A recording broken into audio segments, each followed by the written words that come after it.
Rahayu, Rahayu, Rahayu. Sugeng rawuh, apa kabar? Semoga panjenengan semua selalu dalam keadaan sehat dan tentunya selalu dalam lindungan Gusti Allah. Ramalan Joyoboyo atau ramalan Jayabaya dalam periode akhir tersebut cukup akurat dalam meramalkan bangkit dan runtuhnya kerajaan-kerajaan Jawa atau Nusantara,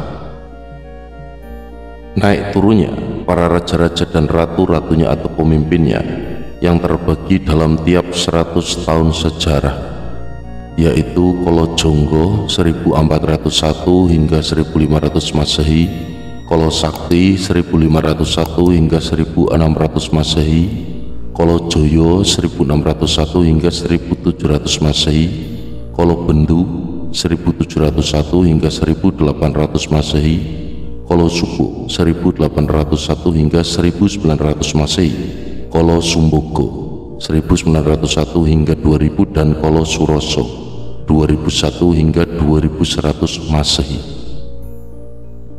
Munculnya Presiden Soekarno sebagai pemimpin Indonesia, pendiri Republik Indonesia dalam periode Kala Sumbogo 1901 hingga 2000 diramalkan secara cukup akurat.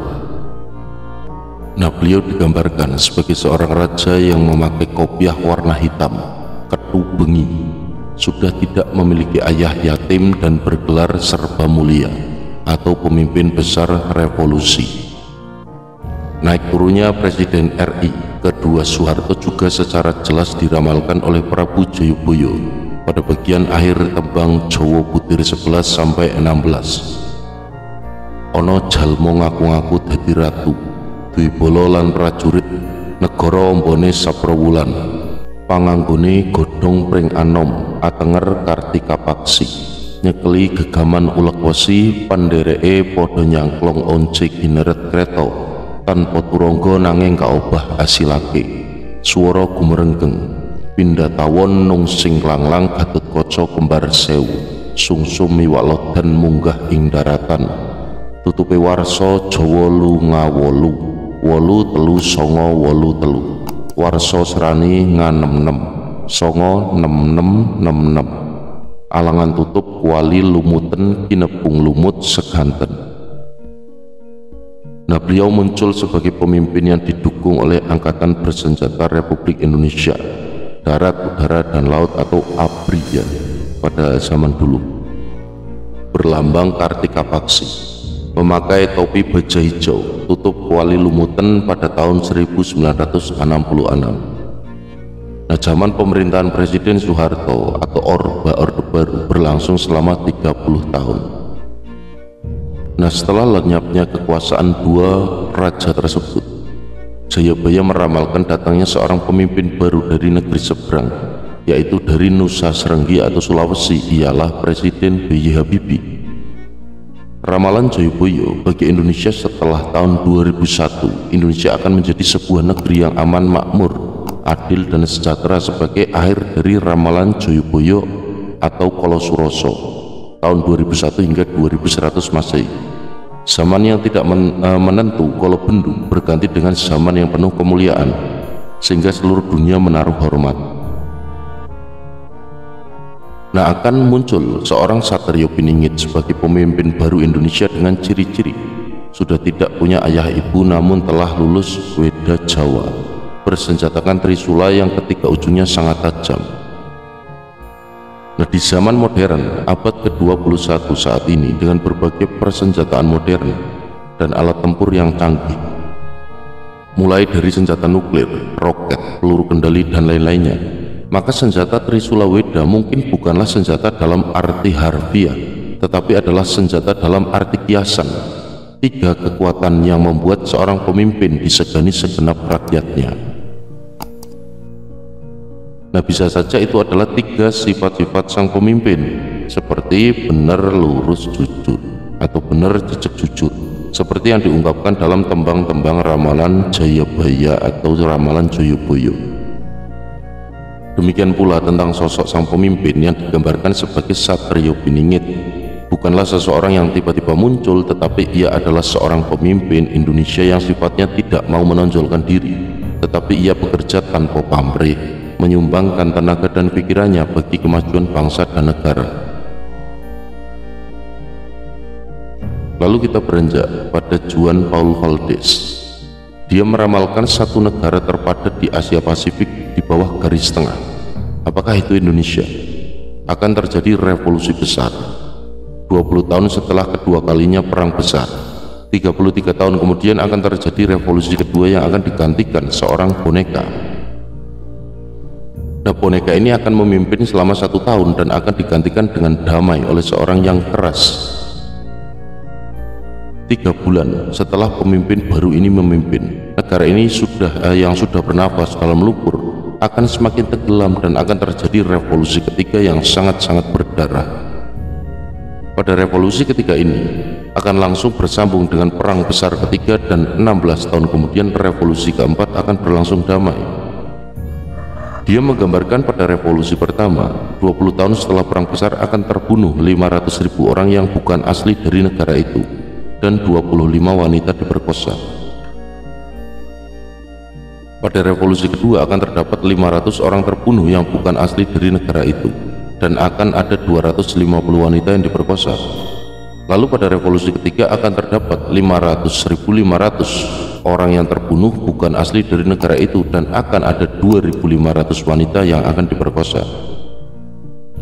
Nah, perang ketiga besar akan mulai tahun 00, mungkin tahun 2000 yang dimaksud, dimulai dengan terbunuhnya seorang presiden di negara Timur Tengah.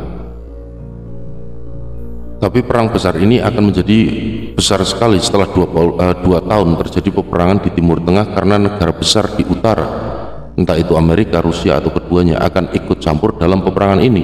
Setelah negaranya banyak terjadi ledakan mobil dan ledakan bunuh diri yang dilakukan oleh orang-orang dari negara Timur Tengah ini.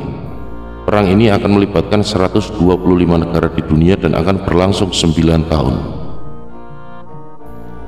Ledakan besar buatan manusia, apakah itu nuklir, akan hanya terjadi 5 kali dalam sejarah yang ada, yang pada akhirnya akan membunuh 30 juta orang total, dan semuanya hanya terjadi di Asia. Kita sudah menyaksikan 2 kali diledakkan di Jepang, dan akan 3 kali lagi. Malaysia akan menjadi satu dengan Indonesia karena dijajah oleh negara besar itu juga. Selama 15 tahun Indonesia dan Malaysia akan digabungkan, dijadikan satu dan dijajah negara raksasa ini. Akan terbunuh total 21 juta warga asli yang sebagian besar dari Indonesia. Keadaan akan sangat-sangat brutal karena akan banyak penyakit yang disebar lewat udara, disemburkan lewat burung yang terbuat dari besi. Sejarah terhitam dalam negara yang dijajah ini akan merubah wajah negara ini selamanya.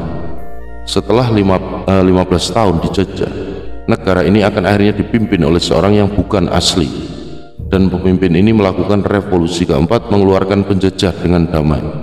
Akan hanya ada 20 orang yang akan terbunuh dalam revolusi damai ini. Nah, pemimpin baru ini akan memimpin selama 12 tahun.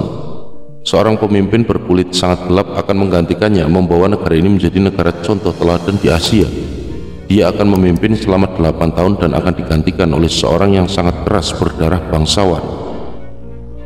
Negara mengalami sedikit kemunduran selama 4 tahun masa kepemimpinannya, dan akan digantikan oleh seorang bukan asli negara itu kembali. Segala menjadi baik dan negara ini akan dibagi menjadi 8 negara bagian, dan masing-masing nantinya akan dipimpin oleh gubernur-gubernur untuk setiap negara bagian dan 1 presiden itu. Lalu memasuki fase cepot, repot, kolot. Yang pertama adalah masa cepot antara tahun 2010 hingga 2020. Indonesia berada di masa transisi krusial, di mana terjadi perubahan besar di dunia berkenaan dengan revolusi teknologi informasi. Krisis identitas kebangsaan terjadi, nilai-nilai tradisional, nilai liberalisme barat, nilai sosialisme bahkan komunisme, dan nilai-nilai Islam saling tarik-menarik keras. Indonesia mengikuti pusaran pertempuran dunia antara 2 ideologi yang sedang tarik-menarik, yaitu ideologi liberalisme dan ideologi Islam. Isu terorisme kebangkitan Islam menjadi suatu hal yang lumrah dan menjadi bahas yang panas sampai ke dunia maya atau internet. Masa cepot akan banyak kejadian besar yang menimpa dunia dan Indonesia. dari isu terorisme hingga sampai perang opini di segala bidang dalam masyarakat akibat pergesekan dua ideologi yang sedang panas-panasnya tersebut. Namun belum sampai kepada perang saudara, walaupun di dunia perang Irak, Afghanistan, Pakistan masih terus bergolak. Lalu yang kedua, masa repot antara tahun 2020 hingga 2050. Masa ini merupakan masa yang benar-benar membuat Indonesia repot karena benturan-benturan kepentingan antar kelompok, terutama yang membawa nilai-nilai nasionalisme, liberalisme, dan nilai Islam sudah terjadi puncaknya. Terjadi perang saudara yang besar yang banyak memakan korban. Tren ini mengikuti dunia di mana satu ideologi mengalami banyak penguatan dan satu ideologi mengalami penurunan terus-menerus dari tahun 2000. Masa repot ditandai pula munculnya tokoh-tokoh baru Indonesia yang mempengaruhi pemikiran dunia yang berasal dari neoliberalisme, yang memperbarui nilai-nilai liberalisme lama, dan dari neo-Islam yang membawa kemurnian nilai-nilai Islam sebagaimana zaman Khulafaur Rasyidin. Lalu yang ketiga adalah masa kolot antara tahun 2050 hingga 2850. Inilah zaman keemasan dunia di mana hanya ada satu pemerintahan, satu undang-undang, dan satu kepemimpinan, dan satu wilayah dunia, di mana fase-fase kritis yang terjadi tahun 2000 di Indonesia sudah melebur dengan permasalahan-permasalahan dunia. Perintisan terjadi awal 2050 dan terus mengalami pergolakan dan peperangan hingga tahun 2300, mencapai masa keemasan hingga terus menurun hingga tahun 2850. Nah, masa pasca 2850 ini pun terjadi Armageddon atau perang dunia yang melibatkan wilayah-wilayah yang ingin bebas dari imperium yang sangat besar hingga burung dan lalat pun tidak bisa luput dari terpaan senjata modern. Nah, pasca Armageddon zaman ini manusia kembali ke zaman batu, pedang, dan kuda seperti waktu ribuan tahun yang lalu kembali terjadi. Mugi Rahayu Saku Dumadi.